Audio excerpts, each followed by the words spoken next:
Madame, Monsieur, bonsoir et bienvenue dans le premier numéro de la deuxième saison de l'Hebdo Écho sur Médien TV. Pour entamer cette saison, nous avons choisi de diagnostiquer l'état de santé d'un organe essentiel à notre tissu économique, j'ai nommé l'entreprise, ou plus précisément la PME et la TPE.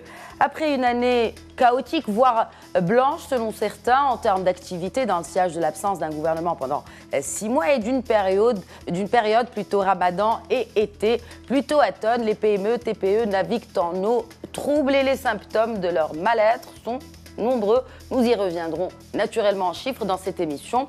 Le gouvernement Al Othmani semble avoir entendu l'appel à l'aide des entreprises marocaines et a décidé en septembre, la semaine dernière, de réinstaurer le dialogue avec le patronat. Fruit de cette réunion, la formation de groupes de travail conjoints chargés de l'étude des urgences à mettre en place pour venir en aide aux entreprises marocaines. Mais l'heure n'est-elle pas assez grave pour attendre la faisabilité, puis les conclusions et ensuite les plans d'action découlant de ces études?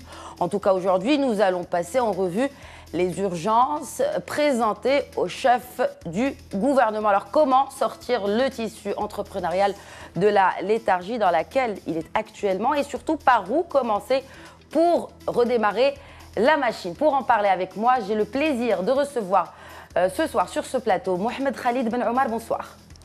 Bonsoir, salam alaikum. Ahmed Khalid Ben Omar.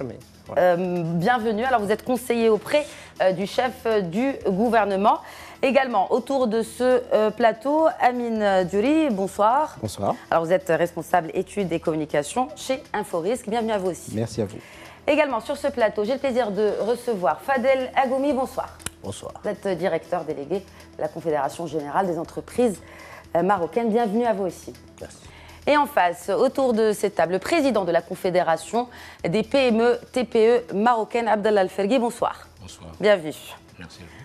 Alors, tout d'abord, pour planter le décor, les chiffres. On rappellera que les PME sont le premier employeur du royaume. Et puis, ces chiffres qui ne sont pas très bons, même alarmants. De janvier à mars 2017, près de 3900 entreprises ont mis la clé sous la porte. C'est une évolution, ce chiffre est en hausse par rapport à 2016. Tout d'abord, messieurs, une réaction. Je commencerai avec Fadel Agoumi. Petite précision, elles sont en défaillance de paiement, c'est-à-dire que ça ne veut pas dire qu'elles ont mis la clé sous le paillasson, mais elles ne peuvent plus payer, s'acquitter de leurs obligations envers leurs fournisseurs, envers toute la chaîne qui est en dessous, donc qui les fournit. C'est symptomatique. C'est quelque chose qui dure, qui s'est aggravé pendant 5 ans. On va y revenir. Mais aujourd'hui, il y a quelque chose qu'il faut nommer par son nom. Nous ne pouvons plus, en tant qu'entreprise, ne pas être payés à temps pour en arriver à ne pas payer nos fournisseurs. Et je pense que le plus grave dans cette histoire, c'est que ça va des grandes entreprises et ça descend jusqu'à la TPE, PME, parce que c'est elle qui est ici en bout de chaîne, qui fournit ces entreprises. Et donc, l'impact de ces arriérés de paiement retombe inévitablement sur les PME, TPE.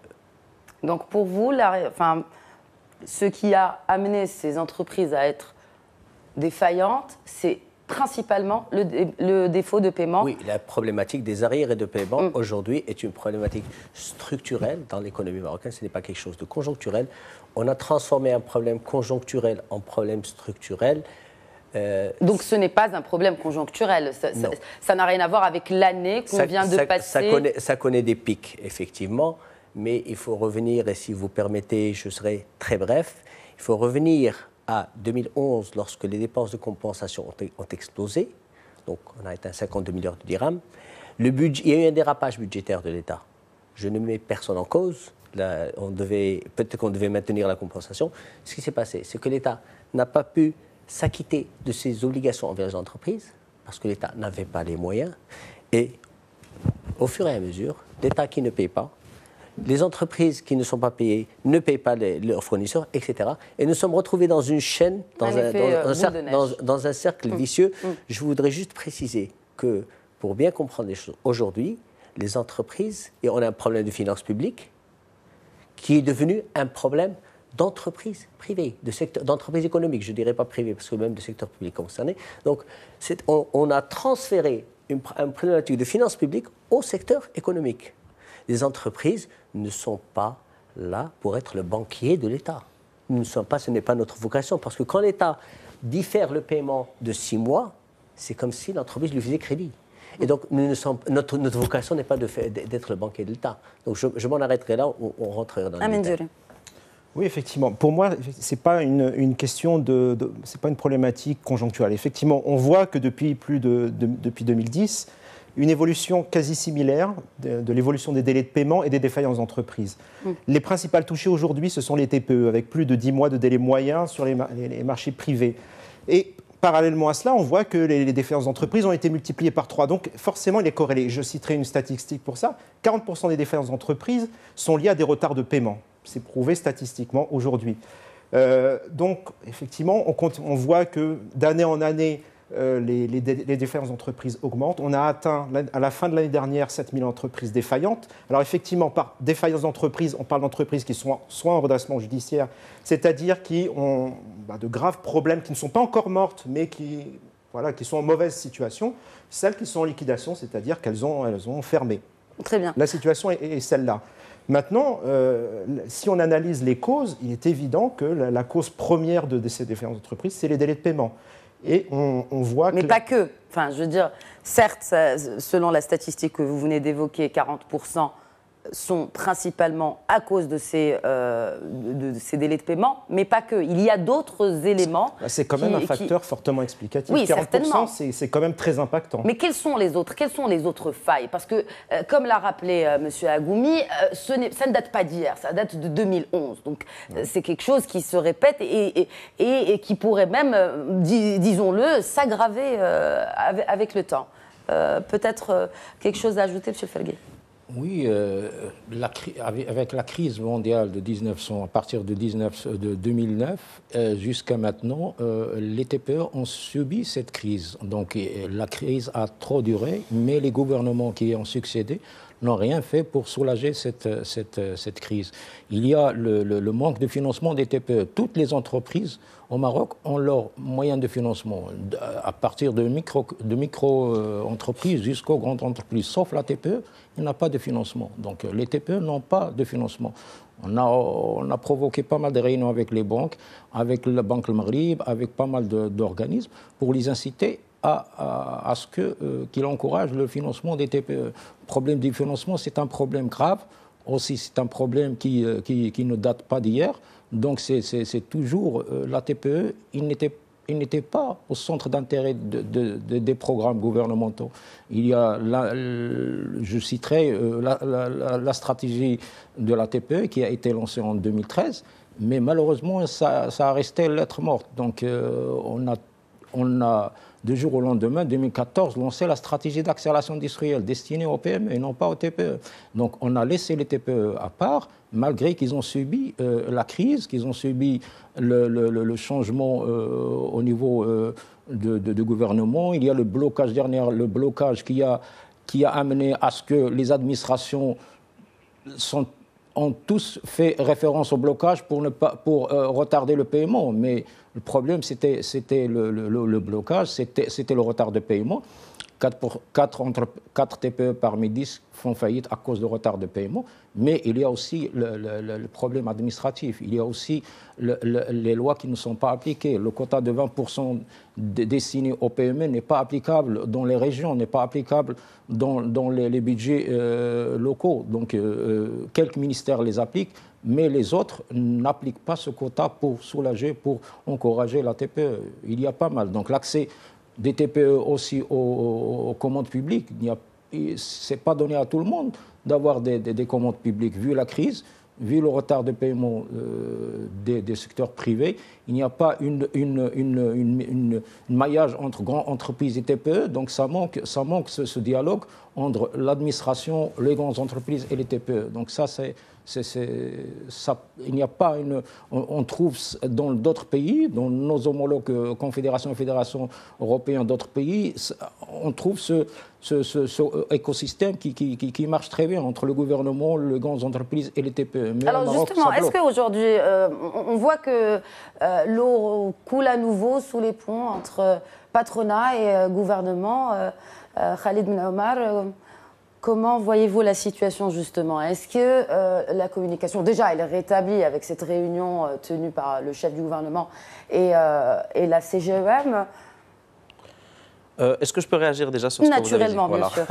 Alors déjà, la première chose que je voudrais dire dans ce qui a été discuté, bon, il y a un aspect que je partage, c'est la problématique des délais de paiement, ou plutôt des arriérés de paiement, qui est là, qui est une priorité pour le gouvernement, dans le programme du gouvernement, sur laquelle il y a un échange très, très constructif avec nos partenaires.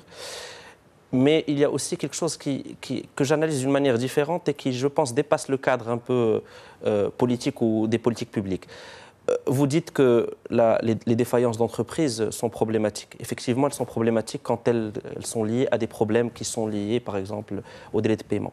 Mais vous savez, dans d'autres pays, on crée 3-4 entreprises avant de réussir à avoir une entreprise qui marche. Et c'est tout à fait normal. Je prends le cas des États-Unis. Bien sûr. On a des gens qui sont serial entrepreneurs et c'est un apprentissage.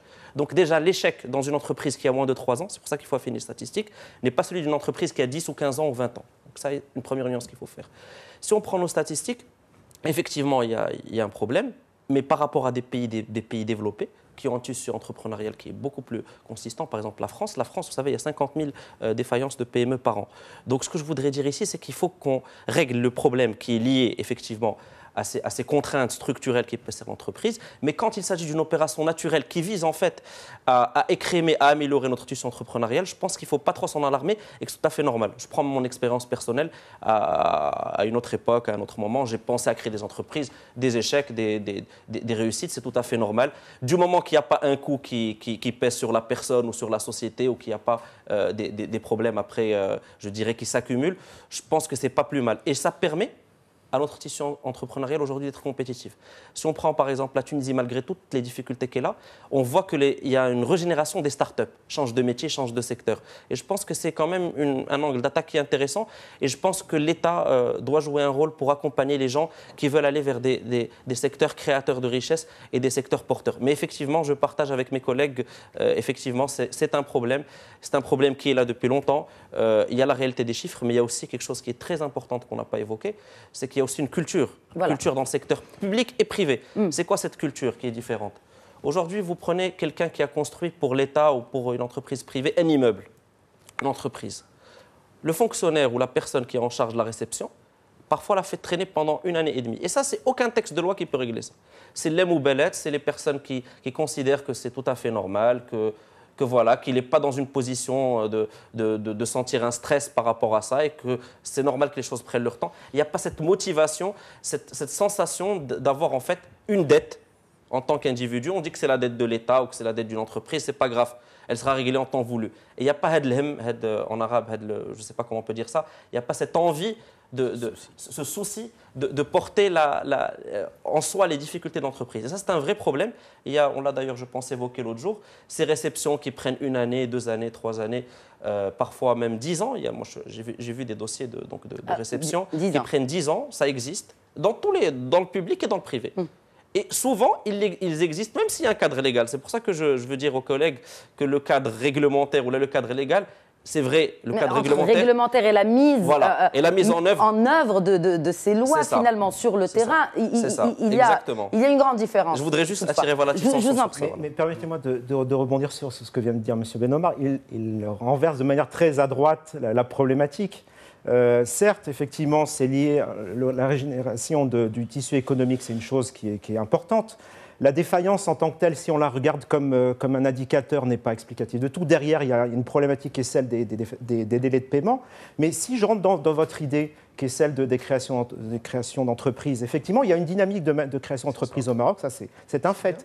Mais ce qu'il faut regarder derrière, c'est le taux de survie après quelques années. Exact. Et là, on a un vrai problème après 5 ans, si on se compare par rapport à la France. Il faut affiner les chiffres. Donc est-ce qu'on reste, Amine Djouri, parce que c'est votre spécialité, est-ce qu'on reste sur cette période effectivement d'affiner les chiffres, comme vous le dites, d'une durée de vie de 3 ans où on va dire la société, l'entreprise va décoller, ou après 5 ans où l'entreprise est bien installée, Qu'est-ce qu'il y a après? Alors, La problématique existe dans tous les cas. Oui, la problématique existe dans tous les cas, mais je veux dire une chose, c'est qu'on se retrouve toujours face au même problème. C'est-à-dire qu'après 5 ans, le taux de survie des entreprises créées au Maroc est relativement bas. C'est-à-dire qu'on se retrouve à moins de 50%, selon une étude qu'on avait faite.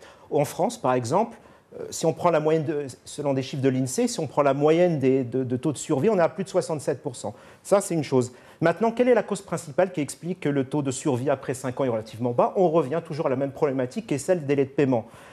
Donc on voit bien qu'on prenne le problème à l'envers ou à l'endroit, on arrive toujours à ce mur qui est celui des délais de paiement. Justement, pour revenir à la relation avec le gouvernement, parce que c'était ça l'objet de votre question, mais juste pour... Mais parce qu'il a évoqué un point très important. Juste un petit chiffre. L'Observatoire des délais de paiement en France vient de sortir ces chiffres il y a un mois. Le retard maximal de paiement est de 11 jours. Donc, quand on compare, et M. Ferguet serait d'accord avec moi, nous avons des dossiers à la CGM, des dossiers qui durent, des gens qui ne sont pas payés à 2 ans. D'accord? Donc, voilà. Donc, il y a une problématique, elle doit être traitée. Alors, si vous permettez, je reviens à votre question parce que c'est important. Vous avez dit, les relations ont été rétablies. Et je voudrais insister, elles n'ont jamais été... Quand on dit rétablir, ça veut dire qu'il y a une coupure. Laissez-moi terminer, s'il vous plaît. Était-elle bonne? Oui, sans doute. Je vais vous dire ce qui se passe. Un gouvernement est un gouvernement. Il a des priorités économiques et sociales sous contrainte budgétaire. Un syndicat patronal est un syndicat patronal. Chacun est dans son rôle. Nous ne sommes pas des compétiteurs, nous ne sommes pas des gens qui sont en compétition pour quelque chose. Chacun est dans son rôle. Mais chacun a besoin de l'autre. Et chacun a besoin de l'autre. Et chacun s'exprime à sa manière. D'accord? Alors, juste pour vous dire, le gouvernement a été nommé par le roi, je pense, c'était le 7 avril. Le 12 avril, Seletmani a reçu la CGM en tant que représentant officiel des employeurs pour s'enquérir un peu de quelles étaient les attentes du gouvernement.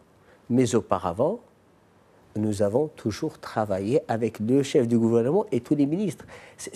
À mon sens, c'est une question qui ne se pose même pas parce qu'il n'y a jamais de coupure. Il n'y a jamais de coupure, ni de part ni d'autre. Vous continuez à travailler. Je vais vous donner un exemple. Nous faisons partie du comité MTS. D'accord, MTS qui octroie une aide aux entreprises qui veulent se développer. Est-ce que vous croyez que parce qu'il n'y a pas de gouvernement ou parce qu'on a eu des divergences sur un point, vous croyez que la CGM ne va pas siéger au comité MTS? Ça n'a pas de sens. Donc le travail continue avec l'administration et avec les ministres concernés. Nous avons des réunions. Nous avons tenu une réunion sur la charte de l'investissement, je crois que c'était en juin dernier, avec le ministre du Commerce et de l'Industrie, etc. Donc, ce qui s'est passé récemment, c'est que nous avons une plateforme de travail qui existe depuis 2012 entre la CGM et le gouvernement. Elle en est où, justement, cette plateforme? Laquelle plateforme? D'accord? Oui. Cette plateforme, nous avons voulu lui donner un sang nouveau. C'est-à-dire qu'on s'est assis... Alors, ça veut dire qu'elle est passée quand même par une période, c'est atone. Vous l'admettez. Enfin, il n'y avait pas de gouvernement. Non, mais vous parlez de 2012. Non, elle existe depuis 2012, elle a fonctionné. Mais depuis juin 2011, parce qu'il y avait les élections, il y avait les vacances parlementaires, etc., mais elle a toujours fonctionné. C'est-à-dire, c'est quoi cette plateforme? C'est des groupes de travail où siège un membre du conseil d'administration de la CGM et un ministre, et qui traitent de dossiers directement. Ces contacts n'ont jamais été rompus. D'accord? Alors, on vient avec un nouveau gouvernement, lequel nouveau gouvernement a une orientation politique et économique, et dit, messieurs, installons-nous, quels sont les chantiers que l'on va traiter. Voilà, c'est ça le... Donc, dire rétabli, non, il n'y a pas de rétablissement, parce qu'il n'y a jamais eu de non-établissement. Il n'y a jamais eu de période... Je dis que l'eau coule à nouveau sous les ponts. Après, effectivement, si vous dites qu'elle n'a jamais arrêté de couler, c'est... Je vais faire une petite métaphore. L'eau ne coule pas à nouveau sous les ponts, c'est que parfois c'est un torrent, parfois c'est un ruisseau en fonction de la conjoncture politique. De la conjoncture. Donc, vous admettez quand même que, effectivement, sans gouvernement, vous avez eu du mal quand même à mettre en place... ça a eu un impact sur l'entreprise marocaine, cette période de 6 mois sans gouvernement, Fadel Agoumi. Je vais vous répondre de manière très précise. Oui, ça a eu un impact. Mais pendant ce temps, regardez le taux de croissance de l'économie qui est prévu cette année. D'accord? Et si l'absence de gouvernement signifie arrêt de l'économie? Non. L'absence de gouvernement signifie, et je vais laisser mes confrères aussi commenter là-dessus, signifie que certaines lois et réglementations ne sont pas activées du circuit législatif. Le circuit réglementaire signifie aussi que vous avez une administration qui est en attente et donc les 189 milliards de dirhams d'investissement public qui sont prévus ils ne sont pas activés alors que l'administration pouvait les activer. Tout à fait. Ils avaient la latitude pour l'activer. Mais il y a certains projets qui dépendent d'une décision politique. Donc, impact, oui, il y a eu, mais arrêt de l'économie, non. Non, certainement voilà. pas. C'est dommageable, mais il faut se retourner vers le futur. Après, je passe à Mendiol. Oui, je vais retourner sur le cas des TPE qui, après 5 ans, ou bien les PME, après 5 ans, ils ferment ou bien ils déposent leur bilan. Donc, pour nous, la cause, c'est dans ces pays, comme vous avez cité la France. Donc, la France, ils accompagnent le développement des TPE-PME. Vous savez comme moi, la TPE, la PME, s'il arrive à 5 ans, 6 ans, s'il ne développe pas, il va mourir. Donc, il va sortir. Donc, au Maroc, nous n'avons pas d'accompagnement. Il n'y a pas d'accompagnement pour les TPE-PME. Donc, surtout dans les régions. Je parle pas de l'axe Rabat-Casa, mais je parle de toutes les régions du Maroc. Il n'y a pas d'accompagnement. Et nous avons, lors de nos dernières rencontres avec les ministères et avec même le ministre Moulay Hafid Alami, de les inciter à avoir des antennes de Maroc PME dans les régions. Ça n'a pas de sens qu'une TPE se déplace de l'Ayoun, je ne sais pas, de Oujda, de n'importe où, pour déposer un dossier de subvention à Rabat. Donc ça, c'est illogique pour nous. Donc se déplacer, aller, venir, on sait que les procédures administratives sont très, très, très, très lentes. Donc aller, venir pour avoir une subvention sur, je cite n'importe quoi, donc le programme FITA, je ne sais pas, autre. Donc Moussanada, nos PME, ils ont démarré leur procédure, mais arrivé au milieu, ils ont abandonné à cause de aller venir au centre à Rabat pour déposer, pour avoir les documents et ainsi de suite. Je reviens sur le sujet de blocage de ces derniers gouvernements. Il a infecté les TPE.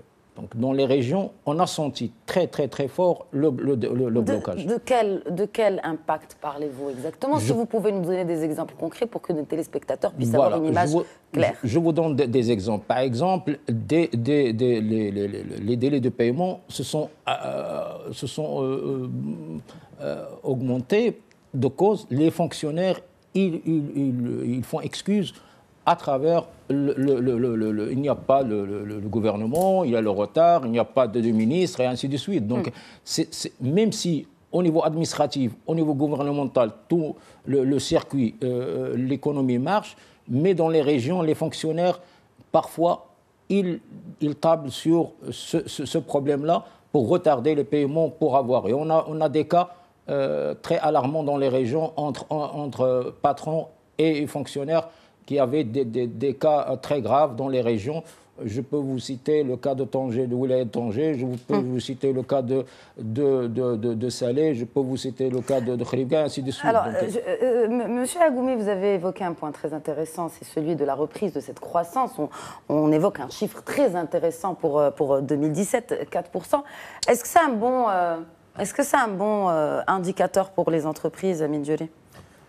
Alors, c'est un bon chiffre si on le regarde tel quel. Après, il faut relativiser ce taux, parce que déjà, on était à 1% l'année dernière. On est en train de rattraper cet effet retard. On sait aussi que l'évolution du PIB est aussi fortement dépendante du taux de pluviométrie au Maroc. Donc ça, c'est une autre chose. Par ailleurs, par rapport aux dernières données de Banque du Maroc, le taux de croissance prévu pour l'année prochaine serait ramené à presque 3%, donc on verrait une baisse.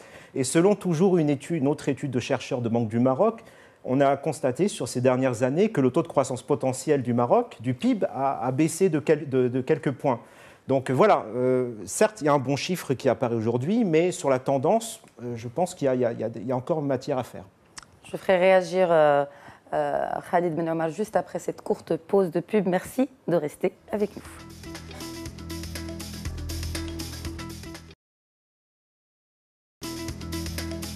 Bonsoir et bienvenue à nouveau à ce numéro de l'Hebdo Éco que nous consacrons aux TPE, PME marocaines. Quelle rentrée s'annonce pour nos entreprises? Juste avant la pause, nous évoquions ce point très important de la croissance, de la reprise de notre croissance du PIB marocain. On parle d'un chiffre de 4%.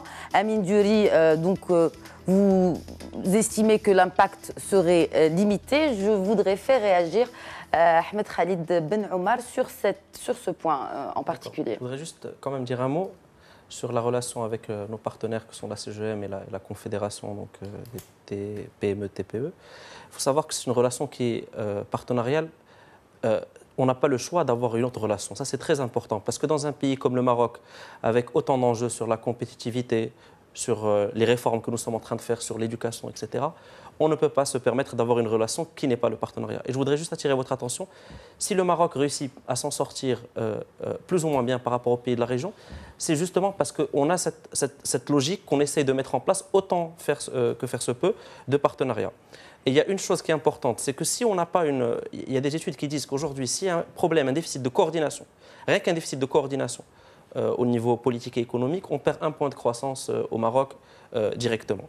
Et donc c'est vraiment important de comprendre cette relation et de l'imaginer dans une logique de partenariat où les avis peuvent être différents, il n'y a aucun souci pour ça, et où on travaille ensemble. Ça, c'est le premier point. Le deuxième point dans cette relation, c'est la confiance. Je voudrais juste dire un mot sur ça. Tout ce que vous avez dit, moi je pense qu'il est lié à la confiance qu'on a. Même les délais de paiement, si dans un pays les règles sont claires et si les gens savent quand est-ce qu'ils vont être payés, il n'y aurait pas eu de problème. Les gens, pourquoi ils ferment leur entreprise? Parce qu'un jour, on leur dit on va vous payer dans une semaine. On a tous vécu ces situations, les gens qui sont dans l'administration, dans le privé, et ça prend 1 année, ça prend 2 années. Moi, je vous ai dit, il y a des cas pour réceptionner un projet, ça a pris 10 ans pour un certain nombre de problèmes. Maintenant, pour l'année 2017, moi, je pense qu'il y a deux choses qu'il faudrait préciser. La première, c'est que le taux de croissance, ça reste un indicateur très positif. Bien sûr, il y a le côté agricole, il n'y a pas de problème. Mais ce qui est intéressant, pourquoi c'est un indicateur positif cette année? C'est 4,4 ou 4,8 ou 4 qu'on va faire. Parce que quand on voit le comportement des recettes de l'État, il y a une amélioration qui a été annoncée de 8%. Et c'est qui les gens qui payent, qui contribuent? C'est souvent le tissu structuré, ce n'est pas l'agriculture qui paye en premier. Donc si ces gens paient plus, il y a 2 explications. Soit ils font plus d'activité, soit il y a plus de croissance. Et ça, c'est quand même quelque chose de positif. Le deuxième point, je pense, que vous avez évoqué, je suis d'accord avec Silfergui, le blocage gouvernemental, parce que vous avez insisté sur ça, moi je pense que c'est plus justement cet aspect de la confiance et de la symbolique qui est touché. Mais si on prend les statistiques que d'ailleurs on a bien étudiées sur toute la période, l'État, les entreprises, essentiellement l'État, les entreprises publiques et les établissements publics, ont continué à investir. Et je tiens à préciser que le précédent gouvernement, au 1er janvier, a ouvert par décret, et j'avais personnellement travaillé un peu sur ce décret, tous les crédits d'investissement de tous les ministères. Donc les ministères avaient la main. Maintenant, qui est... Mais entre la main et qu'est-ce qui a été débloqué? Sur la réalité, c'est que les crédits ont été consommés d'une manière quasi normale. Je peux vous dire que ça fait 97 sur l'État. Maintenant, c'est vrai qu'il y a des retards de paiement, qu'il y a des retards dans la prise de décision, qu'il y a des projets nouveaux qui devaient être annoncés, qui n'ont pas été annoncés pour des raisons politiques. Mais l'impact, c'est-à-dire chiffré, financier, basique sur la dépense, la commande publique, n'était pas aussi important qu'on le croit. Et selon les études qu'on a faites, n'était pas du tout grave ou dommageable. Par contre, il y a eu cette ambiance, peut-être qu'on a raté des opportunités, peut-être, mais ce que je tiens à dire aussi, c'est que durant cette période, durant les 6 premiers mois de l'année, on a des entreprises, des unités industrielles importantes qui ont été lancées ou qui ont été inaugurées. On parle là de beaucoup de choses. C'est à une autre échelle quand même. C'est-à-dire il n'y a pas eu de rupture de la confiance, c'est important. Parce que les investisseurs étrangers, quand il y a effectivement ce genre de choses et que la crise de confiance est aggravée, ils retardent le lancement. Ça dépend d'autre chose, du climat des affaires. Et donc ça veut dire que finalement, il y avait un climat, je pense, qui est plus ou moins positif, pour rester sur une note optimiste, qui est plus ou moins positif et qui, Inch'Allah, si on travaille ensemble, sera de plus en plus... On va parler justement du travail ensemble. J'aimerais qu'on parle de cette réunion, Fadela Goumi, avec le chef du gouvernement. Alors, elle a été concluante. Il y a des chantiers prioritaires. Parlez-nous justement de ces priorités, de ces urgences de la CGM. Discutez avec Saadi El Othmani. D'accord. Alors, je vais rebondir sur l'histoire de la confiance. Brièvement, comme ça, ça fait partie des chantiers. En fait, tout l'objectif aujourd'hui, et quoi qu'en dise M. Ben Omar, je diverge avec lui sur tout l'objectif est de ramener la confiance. Cette confiance, elle est basée sur quoi? Une entreprise, elle a besoin de quoi? Elle a besoin de produire, de vendre, d'être payée à temps et d'avoir un climat des affaires serein. C'est ça. Avant de se développer, une entreprise doit vivre. Or, aujourd'hui, nous sommes dans une situation où les entreprises ne vivent pas normalement. Le chef d'entreprise se réveille et se dit comment je vais financer mes salaires, comment je vais financer mes entrants. C'est une situation anormale. Alors, il faut lier ça à l'emploi. Comment voulez-vous qu'une entreprise qui se bat pour sa trésorerie crée de l'emploi? Donc, si vous voulez, il faut réinstaurer le cercle vertueux.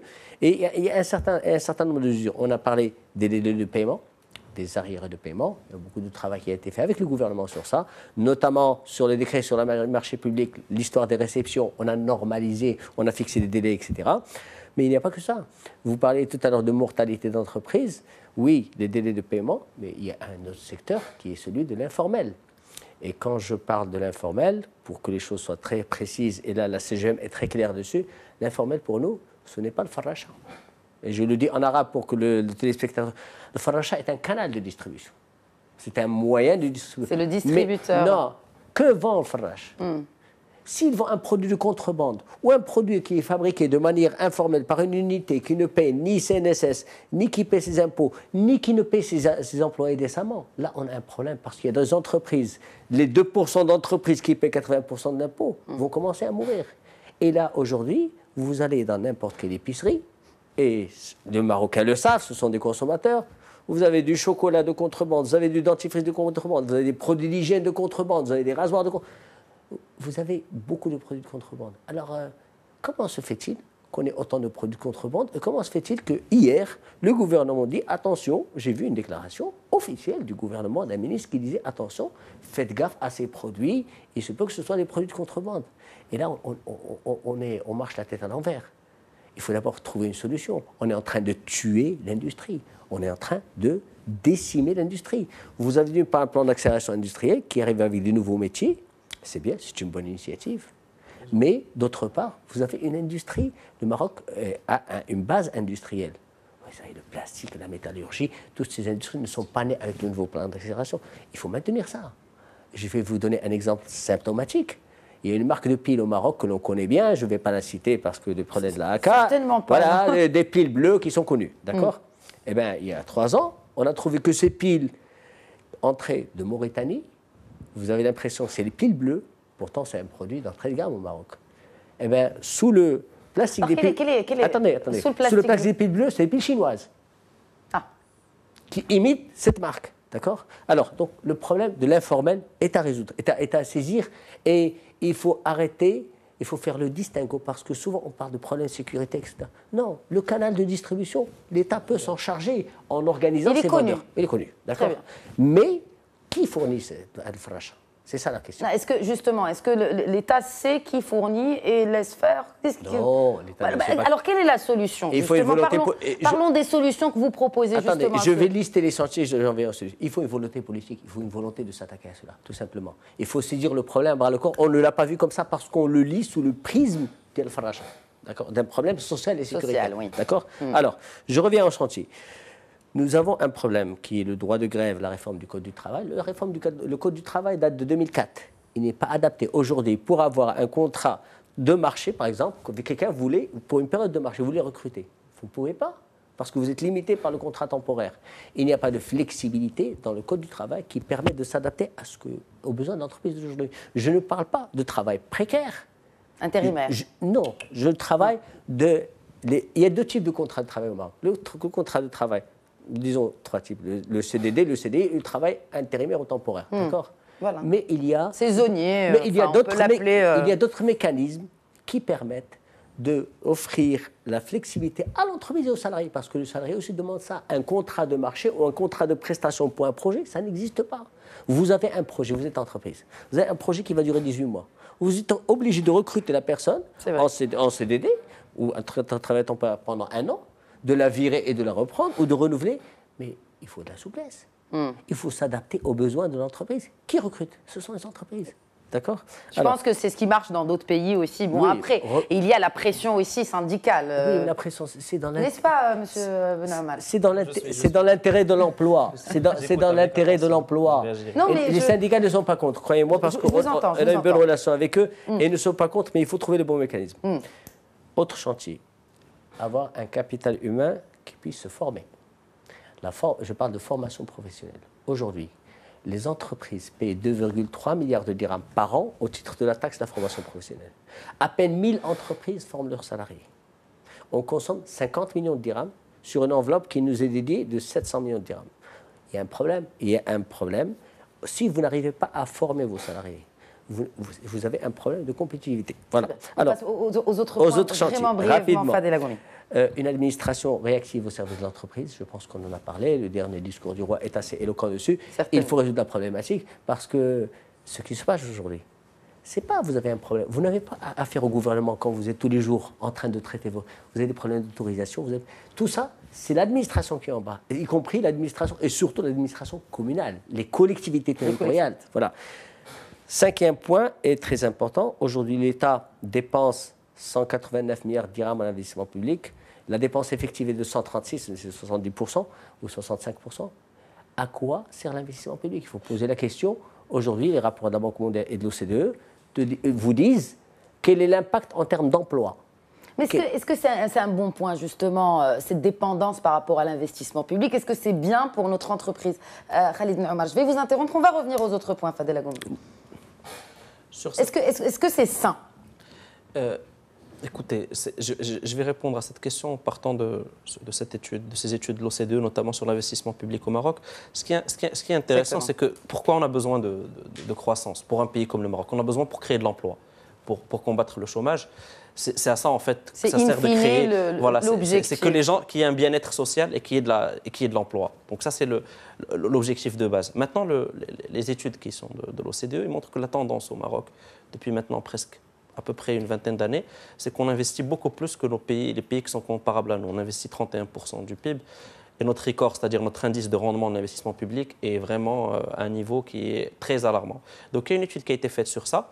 Et une des choses qui permet justement d'améliorer la situation, c'est déjà de considérer cet investissement public comme un levier économique. Et ce levier économique, il peut servir à faire des infrastructures, mais il peut aussi servir aux entreprises pour qu'elles puissent se développer, aux PME, etc. Ça, c'est un peu les recommandations de l'OCDE qui sont générales, mais qui doivent être déclinées. Mais il y a aussi une autre chose qui est beaucoup plus concrète. Si on veut rendre l'action publique de manière générale plus performante, il faut qu'il y ait des mécanismes de coordination qui sont sains. Et si on prend l'emploi, effectivement, le principal problème de l'emploi au Maroc, à mon sens, c'est qu'il y a deux choses qu'il faut qu'elles puissent fonctionner. D'abord, il faut qu'il y ait un dialogue social qui soit responsable et tripartite, pas uniquement bipartite.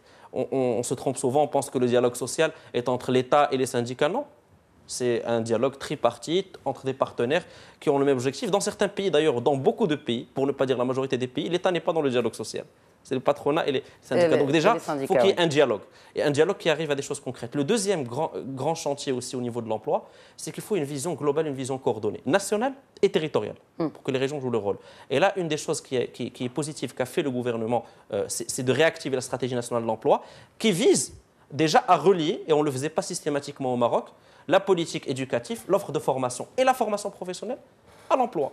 Parce que souvent, les entreprises, qu'est-ce qu'elles disent? Elles disent, je n'ai pas, dans mon bassin de proximité, je n'ai pas les qualifications qu'il faut.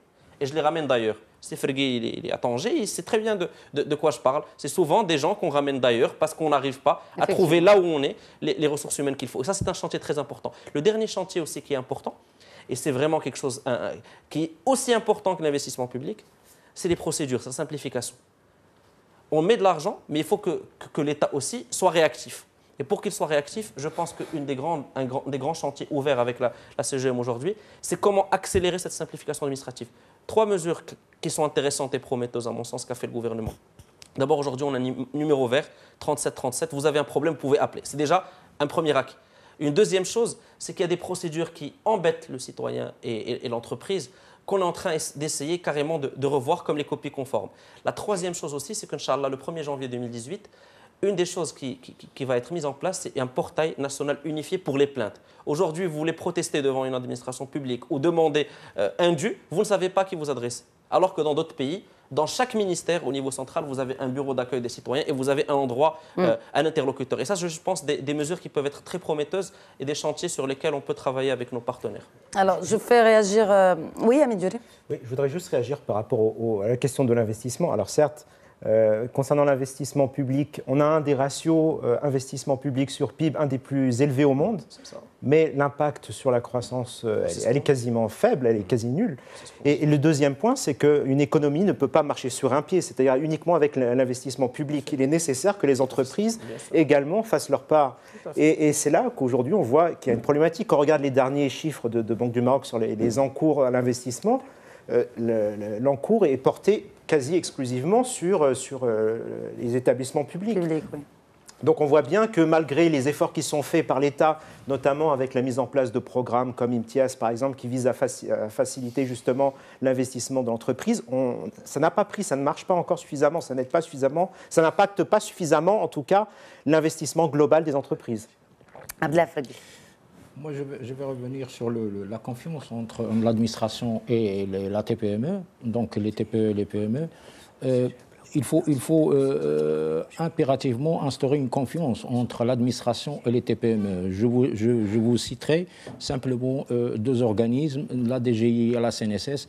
Donc les entreprises, ils ont beaucoup de problèmes avec la DGI et la CNSS. Pourquoi? Parce qu'il n'y a pas une confiance entre les deux. Donc on a essayé d'organiser des réunions avec la DGI et la CNSS, mais des réunions qui n'ont pas abouti à des résultats. Pourquoi? Parce qu'il n'y a pas une volonté politique pour aider ces TPME, pour les assister, pour les encourager.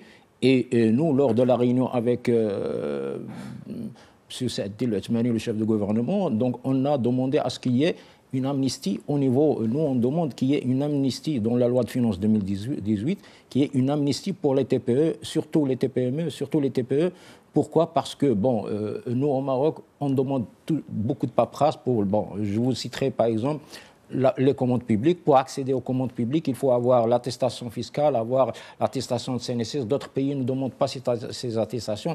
Avec le retard de paiement, avec les impayés des entreprises, ils se trouvent dans un sphère qui n'ont pas accès à ces documents, alors ils n'ont pas automatiquement, ils sont exclus des commandes publiques. Comment voulez-vous qu'ils payent leur arriéré s'ils ne sont pas, surtout les TPE, surtout les PME et les TPE qui tablent sur les commandes publiques? Alors, nous, on a demandé à ce que 2 ou 3 ans de déféré d'amnistie pour ces TPME qui sont menacées de faillite. Je peux vous citer un chiffre, 50 000 entreprises TPE sont menacées de faillite. 2017, le nombre a triplé, le nombre de faillites, M.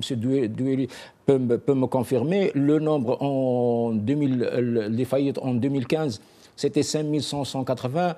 On s'oriente, parce qu'il nous reste très peu de temps et j'aimerais bien qu'on clôt le débat sur les solutions, sur les perspectives à venir. Donc, vous avez évoqué un certain nombre de thèmes et de points urgents qui ont été discutés avec le chef du gouvernement. Il y a ce point de délai, c'est-à-dire que quelle est la prochaine étape? On parle de délai de paiement, il y a des lois qui sont passées, mais qu'en est-il? Les lois qui sont passées viennent solutionner le futur. Eh bien, quel est... Attendez, le futur, vous voyez le futur dans combien de temps? Laissez-moi juste terminer. Dites-moi. Les lois solutionnent, les lois de pas rétroactives, elles solutionnent ce qui va se passer dans le futur, enfin, les transactions futures. Il y a un stock d'arriérés qu'il faut apurer. Donc, premièrement, il faut donner de l'oxygène aux entreprises. Donc ça, c'est un des chantiers. Je vous ai cité les chantiers. Le deuxième sujet à traiter, c'est le droit de grève et le code du travail.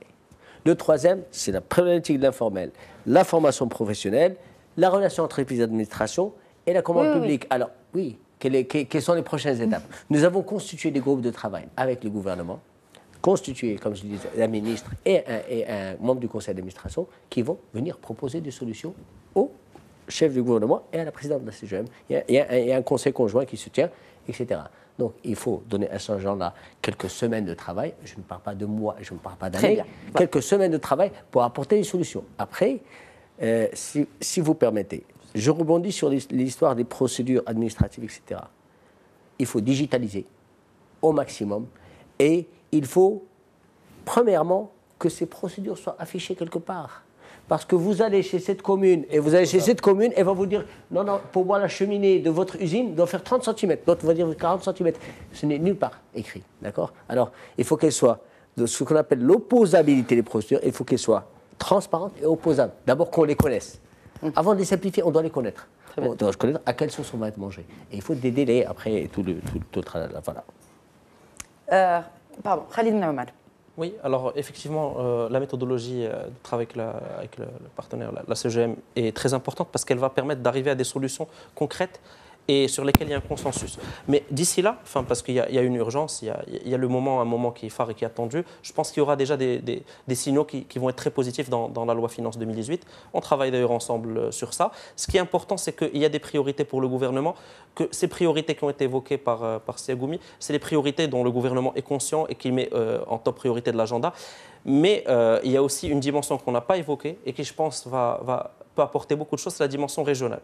Prenez aujourd'hui, vous savez... C'est ce qu'avait évoqué Abdallah Fergui tout à l'heure, en évoquant, justement parce que c'est une réelle problématique pour la TPE en tout cas. Alors si je vous donne un exemple, hier j'étais dans la région de Rachidia, là-bas il n'y a quasiment pas d'entreprise, il n'y a quasiment pas d'investissement.